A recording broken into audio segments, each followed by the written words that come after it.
Muchas gracias y muy bienvenido a todos los que nos están acompañando en esta transmisión especial de la entrevista de madera. Hoy día con nuestro querido amigo y archi conocido por todos, Luis del Uso. Muchas gracias, Luis, por acompañarnos esta noche. No, gracias a ti por invitarme y considerarme en esta dinámica que estás haciendo. Me parece muy interesante, ¿eh? Sí, a mí me encanta la idea de compartir conocimiento y yo he visto que tú haces lo mismo, tienes el mismo interés, compartir lo que tú sabes y sobre todo lo que a nosotros nos hace falta, porque videos sobre cómo hacer un ensamble, sobre cómo clavar un clavo, etcétera, hay miles, pero sobre cómo administrar un negocio de carpintería o de artesanía o un emprendimiento, lo que sea, eso no hay mucho. O sea, el nicho es grande, ¿verdad?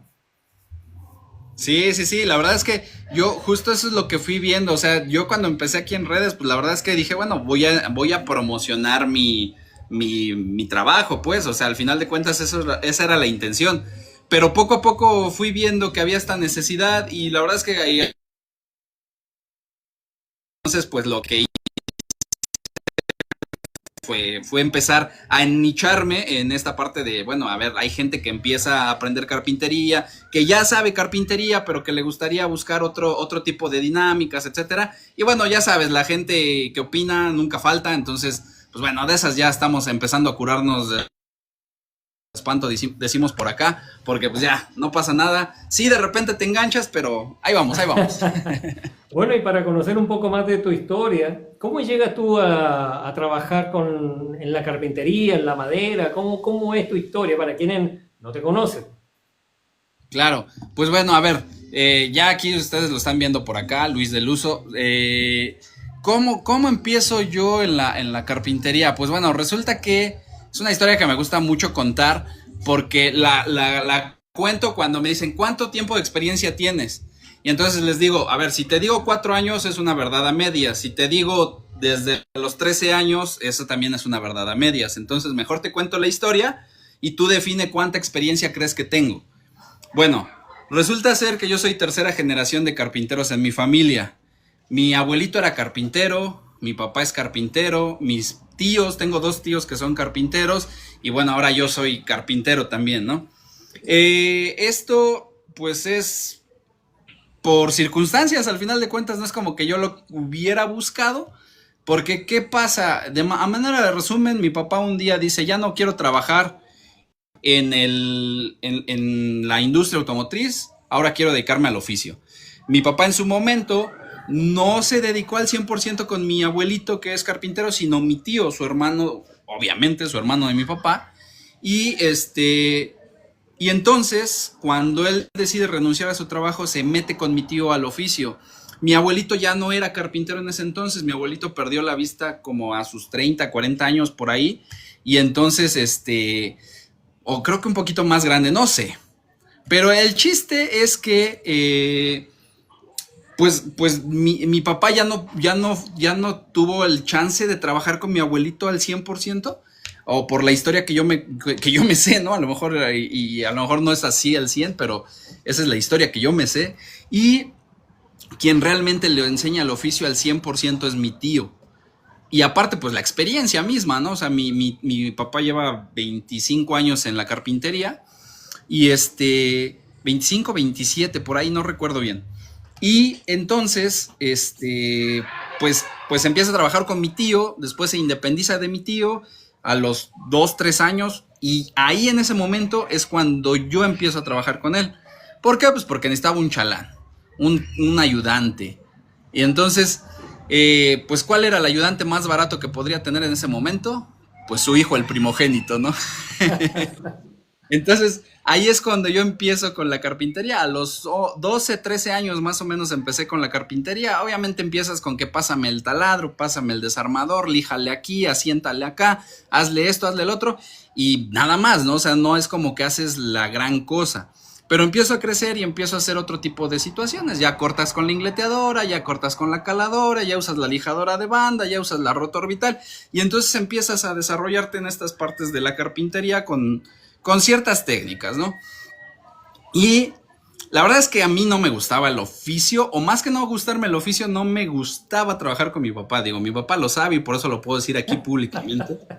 No me gustaba trabajar con mi papá porque pues, yo era un jovencito de 16, 15 años y entonces,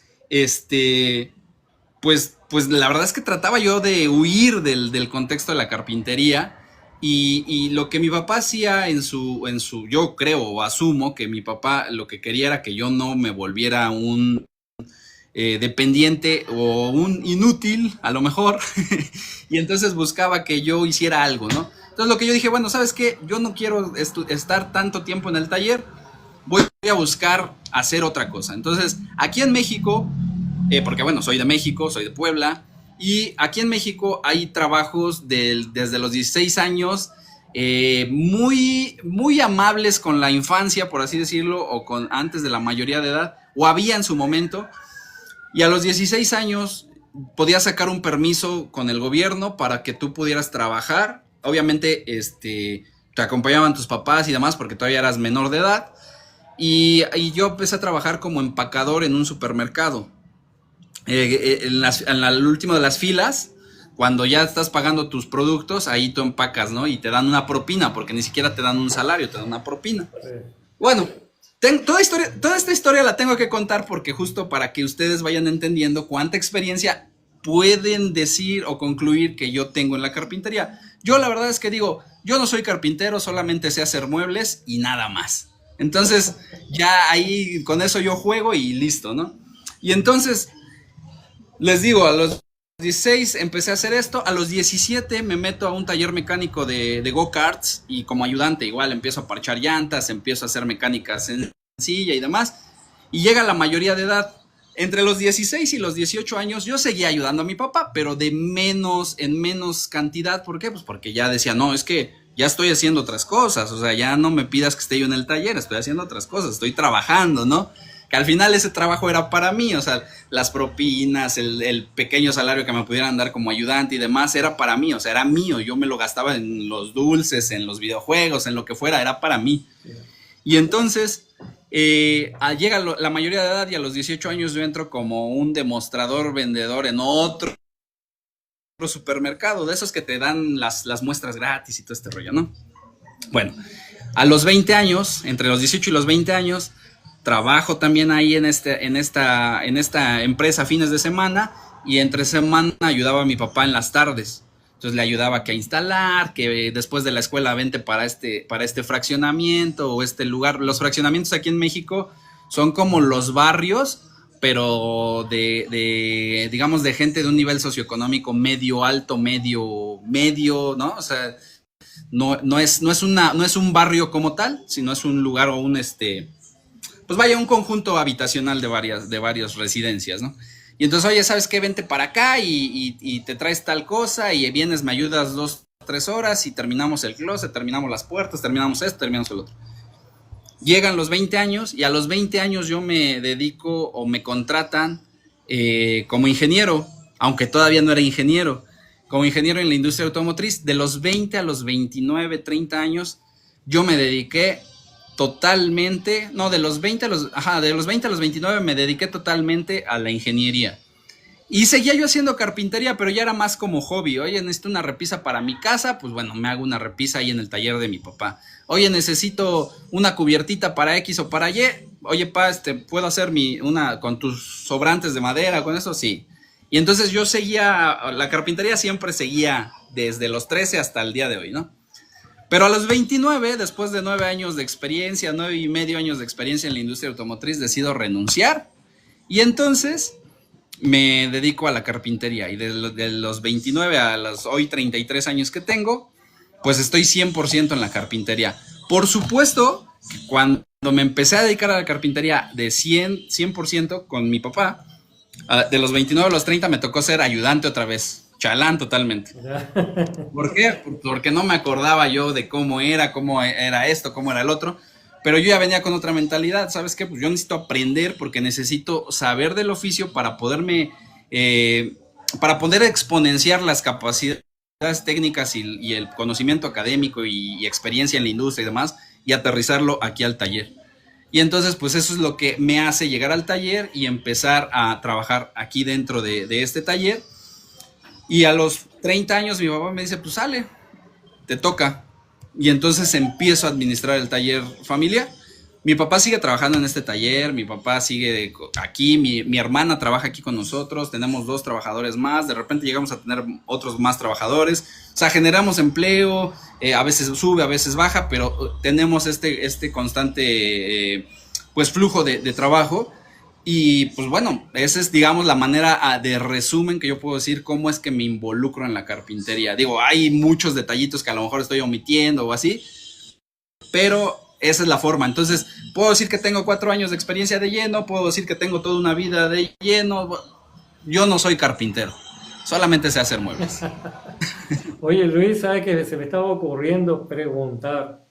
Mientras tú estuviste metido 9 años, me dijiste, ¿no? En el tema de la ingeniería automotriz, Sí, sí, sí. ¿tú Sí, encontrabas en estos momentos de hobby, de hacerte de tus muebles, encontrabas una especie de salida al estrés que te pudiera estar provocando el trabajo? ¿Te resultaba de alguna manera terapéutico volver a tomar las herramientas, cortar madera? sí, la verdad es que sí, o sea, sí resulta muy relajante cuando no lo estás haciendo. Digo, actualmente también, ¿no? Cuando tomas tus tiempos bien y esto, o sea, trabajas conforme el flujo de trabajo te da, pero en ese momento, como dices, que estaba yo haciendo otras cosas y lo hacía como hobby, sí te resulta súper relajante porque pues sales de la parte de la rutina para hacer algo que te gusta y que yo lo decía en su momento en diferentes publicaciones cuando pues hacía que el mueblecito, que esto, que el otro, yo siempre me acuerdo que era muy repetitivo en eso, que le ponía volviendo a las raíces, volviendo a las raíces. ¿Por qué? Porque pues yo me crié, ¿no? Por ahí lo digo en un podcast a manera metafórica, que yo crecí entre la madera y el acerrín. Mis papás me dijeron, no, ¿cómo dices eso? Van a decir que estábamos acostados aquí en el acerrín. ¿No? Digo, es una metáfora, ¿no? Al final de cuentas. Claro. Bueno, el objetivo tuyo se ha transformado entonces de a poco en compartir un poco del conocimiento que tú has acumulado sobre la administración de un negocio. Ese es tu objetivo Sí, actual. ¿Cómo llega a esa sí. conclusión, por favor? No lo sé, la verdad es que no lo sé. Yo creo que fue muy circunstancial y muy orgánico al mismo tiempo, porque, o sea, yo empecé insisto, a mostrar mi trabajo o el trabajo que hacemos aquí en el taller. Empecé a mostrar cómo se hace todo lo que nosotros hacemos, el resultado. O sea, simplemente, digo, si le escarban hacia abajo de mi cuenta, se van a dar cuenta que pues solamente son trabajos, trabajos, trabajos, trabajos. Pero de repente alguien me preguntaba, ¿cómo cotizas? Y bueno, ya empecé a enseñar cómo cotizo. Y de repente empecé a hacer lives y los empecé a hacer en este año, porque la cuenta esta de TikTok tiene como 3 años, pero yo empecé ya a tomármelo más en serio en enero de este año y de repente empezaban, ¿cómo cotizas? No, pues así, ya explicaba. Y de repente, ¿cómo traer más clientes? Ah, pues yo lo haría así, ya. Oye, ¿y cómo vendes por redes sociales o por internet? Ah, bueno, yo lo hago así. Y entonces, eso que yo fui viendo que me iban preguntando, pues dije, bueno, yo lo puedo compartir. Y se lo he dicho muchas veces en mis lives, ¿no? Y aquí también lo digo. O sea, si hay una forma en que yo te puedo ayudar mientras estoy emitiendo el live y me haces la pregunta y te la respondo en live, yo no tengo ningún problema. Ya si es más puntual, si ya es más un tema ahí diferente y oye, ayúdame a impulsar mi negocio, esto, lo otro, pues la mala noticia es que tengo que comer. Y entonces como tengo que comer, pues tengo que cobrar. Y como tengo que cobrar, pues tengo que tener dinero, ¿no? Pero bueno, ese ya es otro tema, ¿no?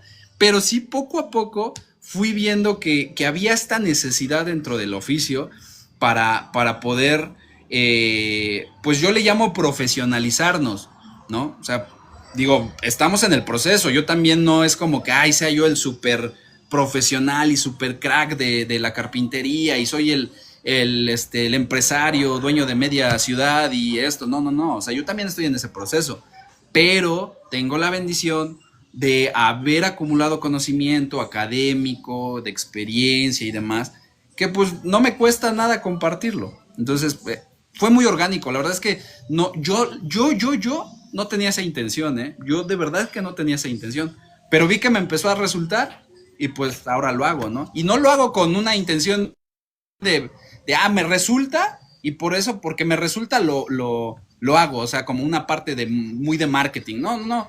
Digo, tú lo has visto y creo que no me dejarán mentir varias personas que aquí están, que también me siguen, que lo hago pues de manera muy genuina, o sea, no esto que ustedes ven no es un personaje, también me enojo, también tengo que cobrar, también no es un personaje, es muy genuino, o sea, sí me gusta enseñar, digo, no por nada soy el profe, no por nada más porque enseño, sino porque en realidad soy profesor en otras rutinas de mi día, ¿no? Entonces me gusta enseñar.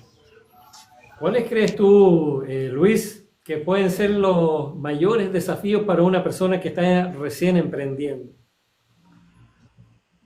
El mayor desafío creo que es quitarse de la mente que solamente lo técnico es necesario para poder hacer un negocio. Argumento más o me voy más a la profundidad de este punto. Sí, por favor. Para ser carpintero tienes que aprender a cortar madera, a barnizarlo, a bla, bla, bla, ¿no? Oye, pero sí te digo, para ser carpintero necesitas, o sea, saber hacer carpintería, es lo obvio. Bien. Pero para hacer un negocio de carpintería necesitas saber hacer negocio. Y eso a qué me refiero, pues debes saber de finanzas del negocio, administración, costos, precios, insumos, impuestos, vaya, un mundo que hay que hacer, marketing, ventas, publicidad, redes sociales, creación de contenido, habilidades blandas para poderte comunicar de manera más precisa, vaya, muchas cosas que debes aprender para hacer un negocio diferente a hacer carpintería. Y eso aplica en cualquier oficio y en cualquier negocio, ¿eh? ¿Y cuáles Entonces crees yo creo tú que Sí, dale. dime. No, te iba a preguntar, un poco ligado a lo que me estabas diciendo, ¿cuáles crees tú que sean los errores más frecuentes entre las personas que están emprendiendo? Los errores más frecuentes para las personas que están emprendiendo, al menos en el contexto de la carpintería, no conocer sus números. Eso es Ajá.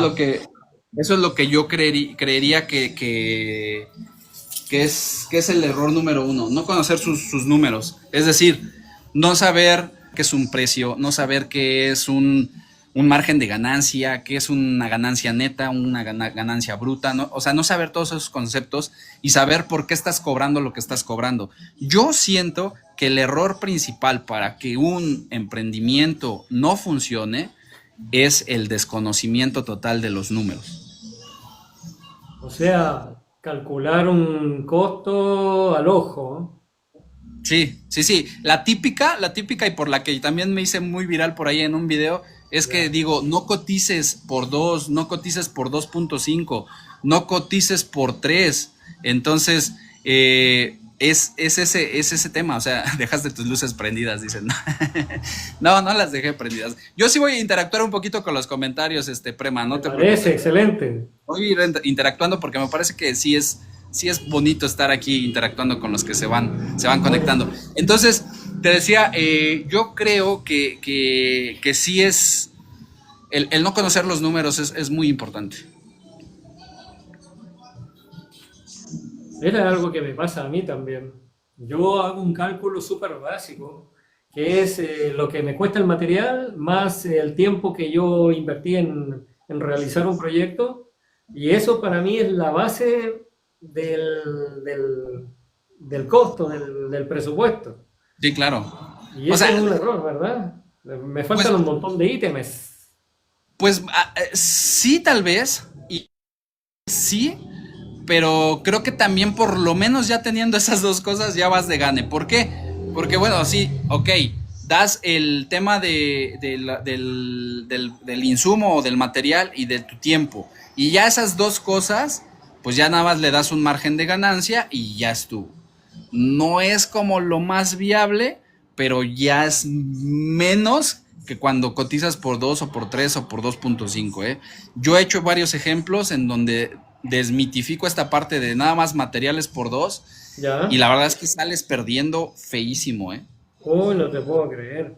Luis, por favor, ¿hay alguna fórmula básica que nos puedas compartir ahora? Quizás que nos pueda servir a todos de alguna manera. Sí, sí, sí, de hecho la fórmula que yo les comparto mucho en mis lives y en mis videos, apúntenle, apúntenle.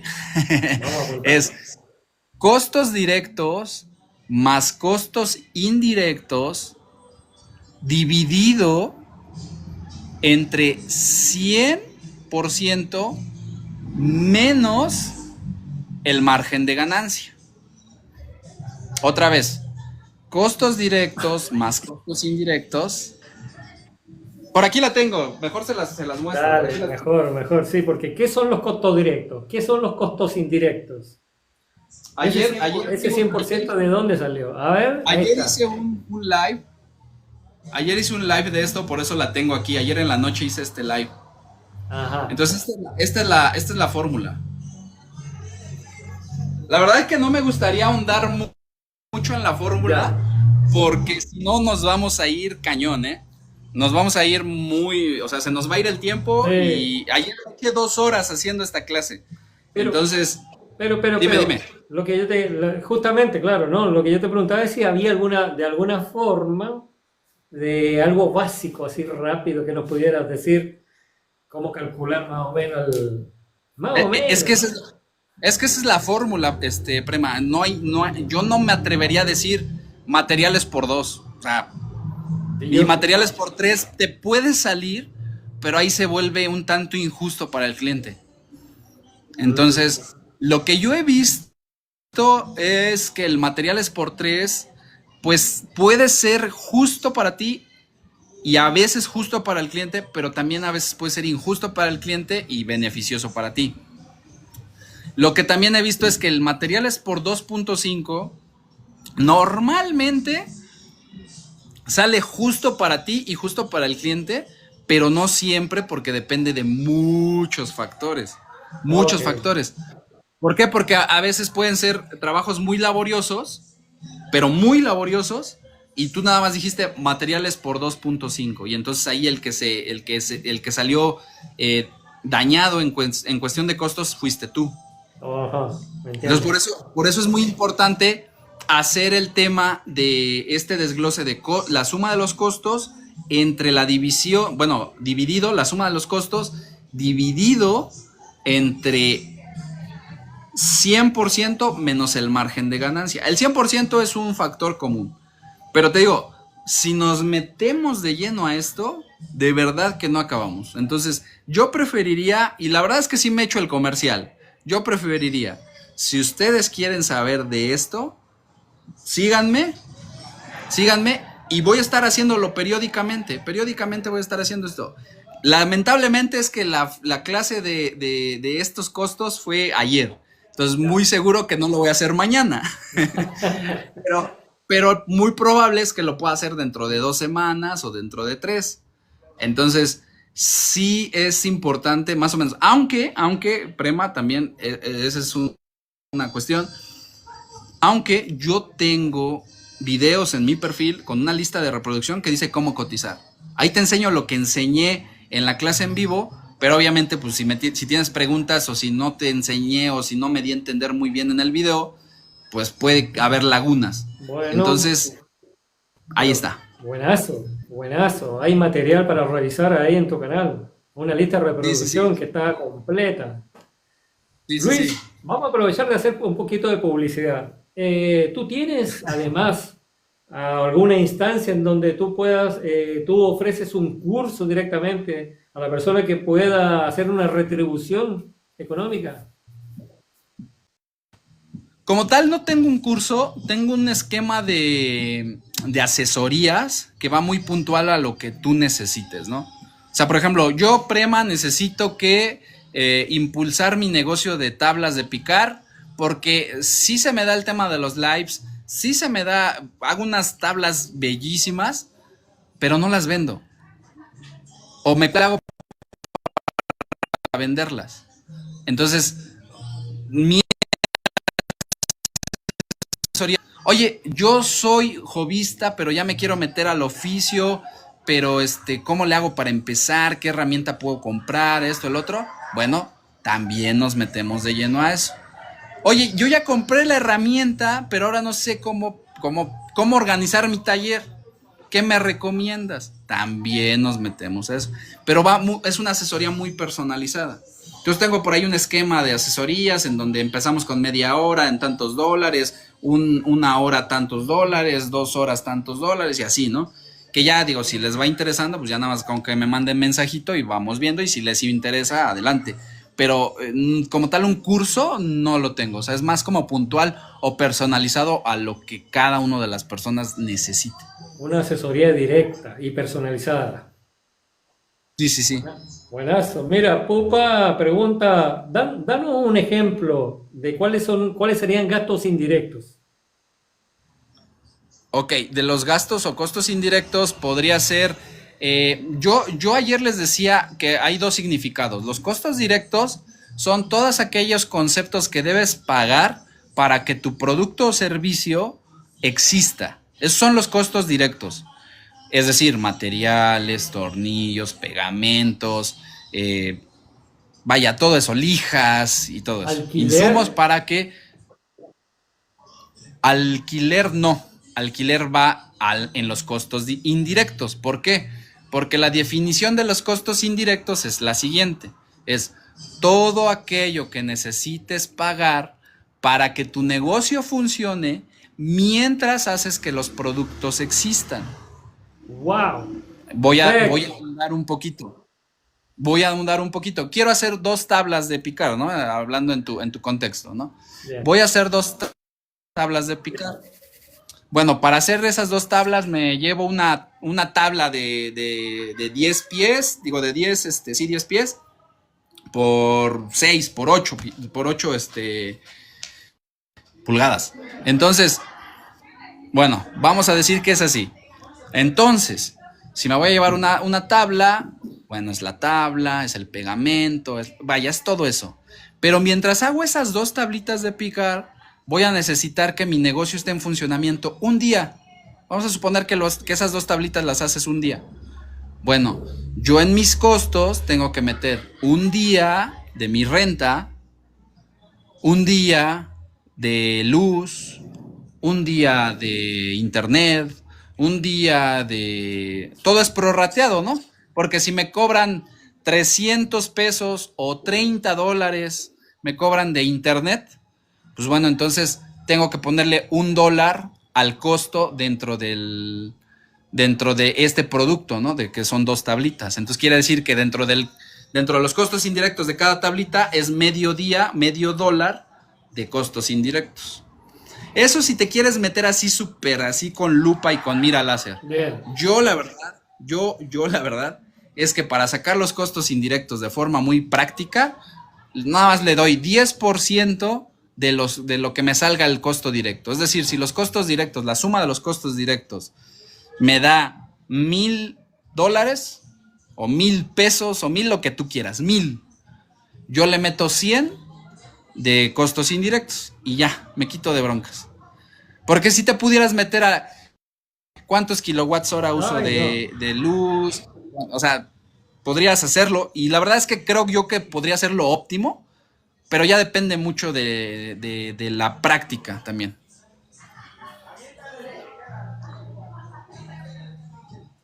Dame un segundito, estaba leyendo aquí Claro, claro. algunas otras consultas. Por ejemplo, Laura Acosta nos pregunta, ¿también se estima el desgaste de herramientas Claro que también se estima el desgaste de herramientas. El desgaste de herramientas va dentro de los costos indirectos. en los Por costos eso es que yo les indirectos? digo, el 10% de los costos directos y quítate de rollos. Le- Yo. ¿Estoy mal? Probablemente. Excelente, ¿Estoy excelente. bien? No lo creo. Pero, pero es lo más práctico, la verdad. O sea, para mí ha sido lo más práctico y me ha funcionado. Yo le he dicho a quienes me escuchan y a quienes les doy esta fórmula. Esta es la fórmula matemática. La forma en que tú la uses, ese ya es tu tema.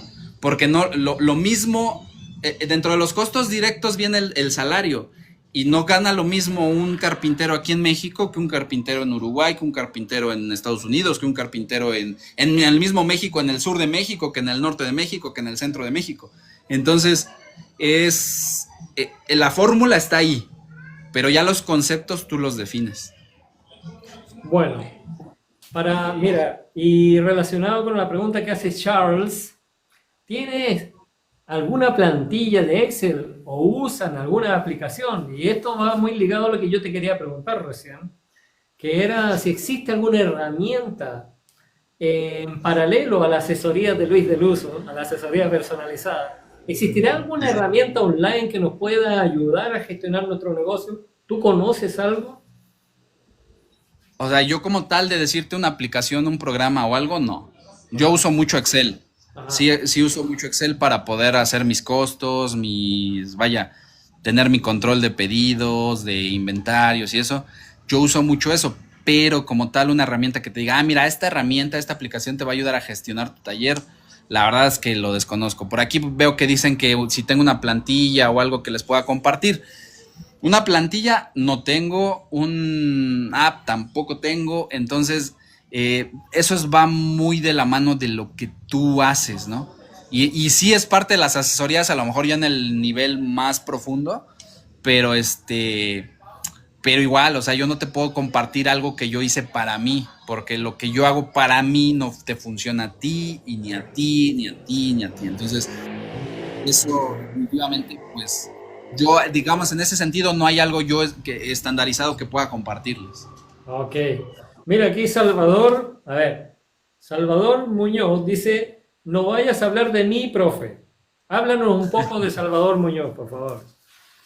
Salvador Muñoz, sí, el buen máster Salvador Muñoz, él es de aquí de México, ha sido un amigazo y un seguidor dentro de mi perfil de Luis del Uso. Vaya, o sea, hemos hecho mancuerna ahí con varios carpinteros y varios colegas o administradores dentro de aquí de México, pero pues vaya, o sea, yo agradecidísimo con él y con muchos otros dentro de la comunidad. Ah, buenazo. Bueno, ahí conocimos un poco más de Salvador, que no quería que habláramos de él, pero bueno, se ofreció a las redes. Ah, mira, Luis, cómo crees tú que va a evolucionar de aquí para adelante con toda esta revolución de las redes sociales, el apoyo que encontramos a través de las redes sociales, ¿eh? Como antes no existía, las personas heredaban conocimiento. Ahora nosotros buscamos en internet y aprendemos. Podemos aprender un oficio completo a través de las redes sociales. ¿Cómo crees tú que va a evolucionar el negocio de la carpintería o la carpintería misma para el futuro? Pues mira, yo creo que la carpintería, de hecho, ya evolucionó, como tú dices, en el aprendizaje, ¿no? O sea, ya hoy encuentras muchos carpinteros y aunque hay muchos puristas que les dicen, no, es que tú no eres carpintero, yo diría, sí son carpinteros porque procesan madera, punto. Que lo hagan bien, que lo hagan más o menos, que lo hagan excelente, que lo hagan conforme tienen sus herramientas y sus conocimientos, es diferente. Pero de que son carpinteros, son carpinteros. Para mí, esa es mi opinión. Y entonces, ya de lleno ya evolucionó, ya no necesitas al maestro, o sea, es decir, venir a un taller y tener a alguien que te enseñe y que te jale las orejas y te diga así no se lija, así no se corta, así no, no, no, no. Ya no lo necesitas, que yo sigo pensando que es lo ideal también para empezar en el negocio o en el emprendimiento de la carpintería, pero si no lo tienes tampoco es que pase mucho. ¿Por qué? Porque ahora ya tienes muchos maestros, ¿no? O sea, ya tienes a Prema, ya tienes a Luis del Uso, ya tienes al Carpin Meme, ya tienes a el Carpintero Fantasma, ya tienes al Carpintero Azteca que anda por aquí, o sea, ya tienes a muchos maestros en tus redes sociales, en YouTube, hay un chavo que se me acaba de olvidar, pero es es creo que chileno o guatemalteco, no me acuerdo, es muy muy famoso este chavo, ay, se me olvidó. Pero bueno, él da unos tipsazos o es venezolano, no me acuerdo. Peruano. Pero no recuerdo, la verdad que ya no me acuerdo cómo se llama. Pero bueno, él da estos, o sea, vaya, o sea, tienes maestros al final de cuentas. En ese sentido, así es como está evolucionando la carpintería. Pero también hay otra cosa que está evolucionando y que no es tan bonita bajo mi experiencia. No quiere decir que es lo absoluto, no quiere decir que es la realidad general, pero en mi experiencia, Luis Lobón, exactamente, Chava, gracias, nunca me fallas, Luis Lobón. Entonces, yo lo que digo es el carpintero del desierto también por ahí, pero el punto en que yo creo que también está evolucionando y que no está tan bonito es que ya no hay gente que quiera aprender carpintería como tal desde, o sea, digamos, tener esta curva de aprendizaje dentro de un taller, sino que dicen, bueno, yo me compro mi caladora, yo me compro mi taladro y aprendo en YouTube. Es muy raro el que quiera aprender dentro de un taller. Y entonces, ¿qué viene lo siguiente? Que hay mucha rotación de personal. Y entonces, al tener rotación de personal, no logras estabilizar o no logras cimentar un equipo de trabajo. Y entonces eso vuelve complicado. Por tanto, la siguiente cosa que se viene en mi caso, al menos aquí en el taller, sí estoy planeando empezarlo a hacer, es que hay que automatizar. Simplemente hay que automatizar. Y te lo digo, pues bueno, porque soy ingeniero mecatrónico y sé que se puede automatizar muchas cosas aquí en el taller. Procesos de taller, así artesanales o propios de taller, se pueden automatizar, pero mira, sin problema. Claro que hay que tener un desarrollo, un background de ingeniería, de diseño, de lo que sea, pero de que se pueden automatizar, sin problema se pueden automatizar. Y entonces eso te ayuda a bajar costos y por tanto ofrecer un precio más competitivo y te puede hacer ampliar el margen de ganancia y entonces bajas costos, pero amplías el margen de ganancia y por tanto tienes más dinero y más ingreso. Son cosas que les digo. Yo a lo mejor ahorita estoy diciendo margen de ganancia, flujo de efectivo, esto, el otro, caja, y dices, ¿de qué rayos está hablando este cuate, no? En algunos casos me están entendiendo. Yo no estoy poniéndome en una posición moralmente más alta, pero sí puede existir esta parte de ¿qué estás hablando? No te estoy entendiendo. En español, ¿cómo es esto? Justo es parte de la capacitación que yo creo que necesitamos como gremio para poder hacer negocio de carpintería. Gracias, súper Luis, súper, espectacular. ¿Algún consejo? Mira, Luis, ya estamos llegando, es increíble cómo se pasa rápido el tiempo. Sí. Ya estamos llegando a los últimos minutos de esta entrevista. Y qué triste no poder contar con más tiempo, pero bueno, tenemos una hora en realidad para después editar el video y... No, este video yo no lo voy a editar, yo lo voy a poner completo, está muy interesante, tiene mucha materia para repasar, Entonces, danos un consejo, por favor, a alguien que quiere empezar en la carpintería. Un consejo. Híjole, y fíjate que eso me dicen que aquí, a ver, me voy a detener tantito antes de dar el consejo, dice, pero automatizar ya no sería lo mismo en el producto. Por supuesto que sí, pero hay que hacer una buena automatización. Te lo digo, como lo digo muchas veces en mis lives, con los pelos de la burra en la mano. Es decir, porque lo sé. Sí. A ver, yo entiendo un poco, empatizo un poco con lo que te dijeron acá, porque por el tema de la transición de que el producto final pasa de ser una artesanía, o sea, pasa de tener el valor de artesanía a tener el valor de un producto hecho en serie. Sí. ¿No es distinto el valor? Estoy totalmente de acuerdo con lo que tú estás diciendo. O sea, pasa de ser una artesanía a ser un producto en serie. Totalmente de acuerdo. Pero eso es un tema muy subjetivo. ¿Por qué muy subjetivo? Bueno, no muy subjetivo, sino más como de valor percibido, no sé cómo llamarlo. Porque al final de cuentas, el producto sigue siendo el mismo. Ajá. Su proceso de elaboración es diferente. Ajá. Entonces, ¿qué pasa? Con automatización, pues sigues teniendo la misma calidad o incluso hasta a veces mejor que si fuera automatismo, pero a bajo costo. Capaz que la diferencia está entre si el producto es funcional o que es un producto, ¿cómo se dice? Porque hay cosas que no tienen ornamento, qué sé yo, y otras cosas que son para trabajar, para una cosa funcional. Eh, una producción en serie de sillas, ya no importa si es artesanal, ya no importa porque es un producto que es para utilizar, qué sé yo, para sentarse. En cambio, Pero a ¿sabes qué diferencia... pasa, Prema? ¿Mm? Perdón, Dale. adelante, adelante. No, no, no, no, dale, sigue. Bueno, ¿sabes qué pasa, Prema? Que ese valor se lo damos nosotros como carpinteros o artesanos. Y los ofendidos somos nosotros. Y los sensibilizados somos nosotros. Pero al cliente le vale un pepino si me estás dando una tabla artesanal o me estás dando una tabla en CNC. Lo que me importa es que sea la misma tabla y que me cueste, si es en medida de lo posible, que me cueste menos que si fuera artesanal. Entonces, lo feo, y no te lo digo como falta de respeto, de verdad, no, yo solamente te lo digo como mercado. O sea, como mercado, el mercado pide lo más barato. Y ahorita yo estoy sufriendo ahorita igual como artesano en el tema de los muebles infantiles. Yo estoy sufriendo porque hay mucha gente que lo está dando muchísimo más barato.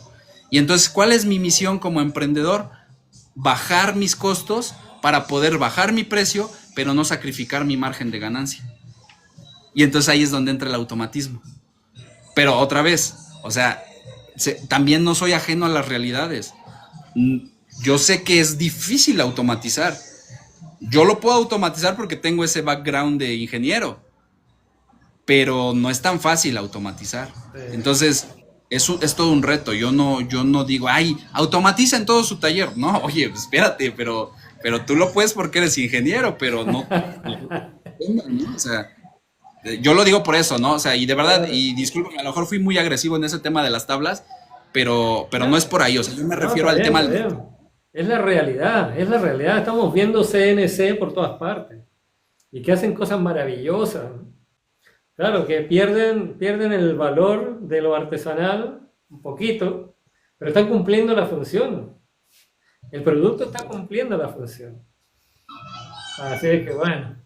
Yo, mira, nosotros como somos la mayoría, somos personas que estamos iniciando. Yo estoy iniciando, llevo trabajando un año, voy a cumplir 2 años trabajando con la madera. Y las personas que me siguen, hay un contraste alto entre las personas que me siguen, porque hay personas con 50 años de experiencia en la carpintería que me siguen y entran a mis transmisiones. Y hay Sí, personas sí. que están comenzando y se están preguntando qué herramientas comprar. Entonces, es un consejo que yo les doy y es similar a esto de automatizar. Que cuando vayan a hacer un proyecto nuevo, hagan 3 de ese producto. Si vas a hacer una silla, haz 3 de una vez, para que así hacen los cortes en serie. Y de alguna manera estás automatizando un poquito y te está saliendo más, Muy bien. Muy bien. ¿verdad? Eso me parece una excelente idea, ¿eh? Sí, eso está padrísimo. Fíjate que no lo había pensado así, porque aunque tú lo sigues haciendo artesanal, pues ya por lo menos vas teniendo ahí un buffer de producto en serie, ¿no? Claro. Por así decirlo.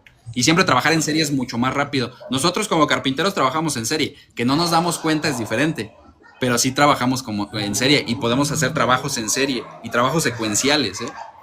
Bueno, Luis, estamos llegando al final de esta linda entrevista, muy interesante, y te agradezco mucho. Y te pido, por favor, un último consejo, tus últimas palabras para despedirnos. Yo qué les podría aconsejar. Cuando me piden un consejo en mis lives o en mis comentarios o así, yo la verdad es que les pregunto, consejo con base en qué, ¿no? ¿Qué quieres que te aconseje? Pero bueno, independientemente de eso, ¿yo qué te puedo aconsejar? Primero, empieza con lo que tienes. No te angusties que, ay, es que no tengo el Milwaukee, no tengo el Taiwan, no tengo el Festool, no te angusties con eso. Necesitas sacar el trabajo. Y como necesitas sacar el trabajo, capitalizar tu conocimiento y tu experiencia, no te angusties. Va a llegar el momento en que puedas reemplazar el taladro chino por un taladro Milwaukee, de Wall, lo que tú quieras. Pero en este momento no te angusties. Si vas empezando, empieza con lo que tienes. Entonces, mi lema, independientemente de la experiencia y lo que sea, mi lema y algo que tengo muy tatuado es: haz lo que puedes con lo que tienes. Punto. No hay más. Oye, que ayer me decían en mi live, Prema, te comparto. Oye, pero es que ¿cómo es que hablas de negocios si se ve ahí todo tu taller medio feo y todo desordenado? Y se ve que sabes, pero al mismo tiempo la imagen que proyectas pues no es la ideal y así. A ver, yo voy a empezar con lo que tengo y lo que tengo es mi conocimiento. Y eso es lo que tengo y eso es lo que puedo hacer. Después, ya después, a lo mejor cambio esa lámina que se ve aquí por un techo de cemento. Después, a lo mejor cambio estas tablas por un anaquel de fierro. No lo sé. Pero ahorita lo que tengo es mi conocimiento y eso es lo que te puedo dar. Por tanto, haz lo que puedes con lo que tienes. Bien, excelente, excelente. Estamos totalmente de acuerdo. Muchas gracias, Luis. Muchas gracias por este tiempo que nos has regalado y por todo el conocimiento que sigues entregando en tu canal. Por favor, te agradezco Claro, mucho claro. por este tiempo y bueno, nos despedimos esta noche, tristemente. Nos tenemos que despedir de Luis y ya le vamos a seguir pidiendo que nos siga aconsejando. Ahí en su canal lo vamos a encontrar siempre. Él está siempre Claro. transmitiendo. ¿Ah? Claro, lo que ustedes necesiten, lo que ustedes quieran, ahí estamos en los lives, ahí estamos en los comentarios de los videos. Y si no es esta no es la primera y única vez que vamos a hacer esto, Prema, lo vamos a repetir. Y pues cuando se necesite lo volvemos a hacer. La verdad es que el tiempo se me pasó muchísimo, ¿eh? Habíamos platicado tras bambalinas que iban a ser como chorrocientas mil preguntas y de todas esas preguntas creo que abordamos solamente dos o tres. Sí, ¿verdad? Y eso está padre, o sea, se va el tiempo, pero volando, ¿no? Volando. Bueno, muchas gracias a todos los que estuvieron presentes y nos despedimos hasta el próximo sábado en que nos vamos a encontrar con Kiru. ¿Quién no conoce a Kiru? ¿Lo conoce? ¿Te suena? El rey de las No, tablas de cocina. Él es de a lo Perú. mejor sí lo he visto, a lo mejor sí lo he visto, sí Sí, la he visto, sí, no lo sí. sé, pero sí. O sea, esto de las tablas de cocina a mí me fascina. Nunca me he dado el tiempo de hacer algo como lo que haces, Prema. La verdad es que el trabajo que haces está muy bonito. Me va a servir para cuando yo quiera hacer mis tablas de cocina, por hobby, por negocio, lo que sea, me va a servir. Porque la verdad es que es algo que me gustaría hacer en su momento. Te confieso, lo voy a hacer en CNC, Ah, pero, no, no. pero al menos, pero al menos lo voy a intentar hacer y los procesos de curado y todo esto que tú nos aconsejas Oye, está padrísimo, ¿eh? oye, y ahí es donde nace tocar este tema, este punto. Perdona que te quite otros minutos. No, no, adelante, Pero con adelante. la aparición del CNC aparece también otra función de las personas que no son necesariamente carpinteros, son manipuladores de máquinas, ¿no? ¿Cómo se dice, no? Sí, mi intención, digo, ahorita ya empezó a llover, no sé si se escucha muy bien, pero mi intención, la verdad, aunque suene feo y aunque suene muy rudo, mi intención es tener aquí en el taller operadores y no carpinteros. Operadores. Esa es Esa la es mi palabra. intención. Suena rudo, suena feo, pero es que nos estamos enfrentando a un tema de esta circulación de personal, de esta rotación de personal, que es tan abrumadora que no puedes consolidar un equipo y por tanto necesitas operadores. Va pasando alguien aquí afuera, oye, ¿quieres operar una máquina? Te pago tanto. Sí, vale, vamos. Y luego, ya no necesitas capacitación, obviamente vas a necesitar capacitación en cómo manejar la máquina o el sistema, pero no vas a necesitar la gran cosa para saber cómo se lija la beta, los granos de lija. No, no, no. O sea, mi intención es operadores. Por aquí dice Imagina Print. O sea, muere la carpintería en tu taller. Sí y no. Tal vez mueren los carpinteros, entre comillas, ¿no? Pero no muere la carpintería. Se vuelve otra situación. Por eso es lo que empezamos a decir. Evoluciona la carpintería. Mueren los carpinteros, Qué frialdad, qué frialdad. pero no muere la carpintería. Y es feo, pero otra No, vez, es lo que el mercado exige. es la dura realidad nada más. Y bueno, y nosotros, y quedamos nosotros los románticos carpinteros, ¿no? Que creemos en el valor de la manualidad, del tiempo que uno pone ahí para hacer un tallado único. Y quizás que el CNC puede repetir 1 millón de veces. Pero bueno, hay un grupo de personas, un grupo de clientes que también valoran eso. Entonces, No, y sí, ahí va. sí, exacto. Y eso fíjate que es el consuelo en todos aspectos, porque esto no es ni blanco ni negro. Hay tonalidades en medio. Y siempre va a haber gente que va a querer algo artesanal, algo hecho a mano, algo que sepa yo que lo hizo Prema, que sepa yo que lo hizo tal, o sea, que yo sepa que él tiene el tiempo de Prema, le da un valor intangible, le da una... ahí ya viene y ahí se juega con la percepción de valor.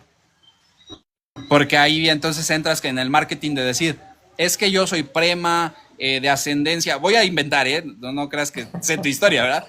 Yo soy Prema de ascendencia libanesa y entonces resulta que tengo 55 años de experiencia en la artesanía y mis manos, a pesar de haber sido operadas 50 veces, pues siguen tallando piezas magníficas de madera. Y entonces la gente dice, no, pues yo quiero uno de esos, ¿no? ¿Qué es lo que pasa en el arte, Es lo que pasa con las pinturas. Para gente ignorante como yo, hay veces que vemos manchones de pinturas, pero son de millones, de miles de dólares.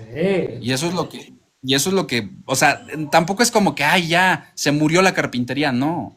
Pero yo estoy hablando de un tema de negocio. Bien. Bien, bueno, y estas fueron las últimas palabras en esta entrevista de nuestro querido Luis. Muchas gracias a todos los presentes, muchas gracias Luis por tu tiempo. Y nos vemos el próximo sábado entonces con Kiru, el rey de las tablas de cocina de allá de Perú. Hare Krishna, buenas noches. Nos vemos, muchas gracias por la invitación, Prema, muchas gracias, me la pasé increíble, se fue volando el tiempo. Por nada. ¿Qué cosa? ¿Verdad? Gracias a todos, eso significa que estuvo lindo y todo entretenido. Claro que sí, nos vemos, cuídense Adiós, mucho. adiós.